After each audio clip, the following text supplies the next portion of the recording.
Inaprubahan na ng Bangsamoro Parliament ang Bangsamoro Budget System Act sa third and final reading, isang batas na magtatakda ng mas malinaw, mas maayos at mas transparent na proseso sa pagbuo at paggasta ng pondo ng BARMM. Ang Budget System Act ang magiging pangunahing gabay sa buong budget process ng BARMM mula sa paghahanda, pag-aproba, paggamit hanggang sa pagsusuri ng pondo.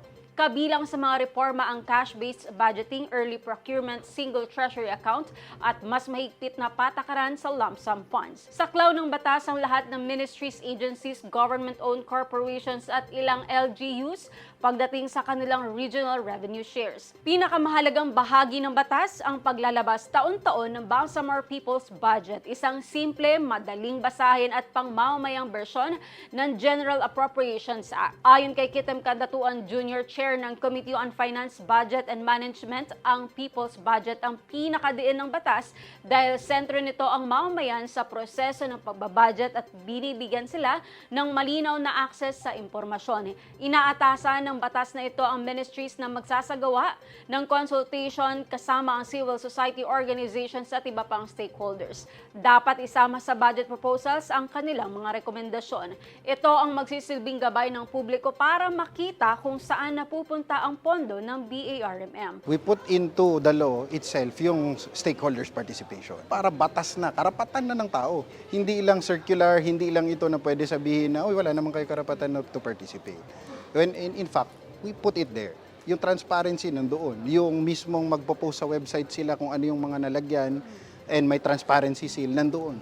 So, nasa batas, pag nasa batas, kailangan sundin.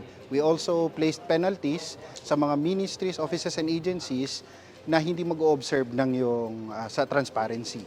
Other than dun sa transparency seal, mismo yung reporting nila. Pero yun yung stage ng yung reporting. Actually, yung Bangsamoro Budget System Act, ino-observe din talaga natin, pero hindi lang ganun kalakas yung observation kasi it is only a codification of circulars. So you cannot simply assert your right if hindi ka din sigurado doon sa mismong karapatan mo. Whether meron ka ba karapatan sa it is general, very broad, pero at least ito nakaspecify na talagang pwede mag-participate. Ang every and any constituency or constituent of the Bangsamoro. Nagbibigay din ang Budget System Act ng malinaw na deadlines. September 30 na deadline para sa isumite ng Chief Minister ang proposed budget. 5 days para i-calendar sa Parliament, 60 days para tapusin ang committee hearings, 30 days para sa plenary debates at automatic reenactment kapag hindi naipasa sa oras ang bagong budget.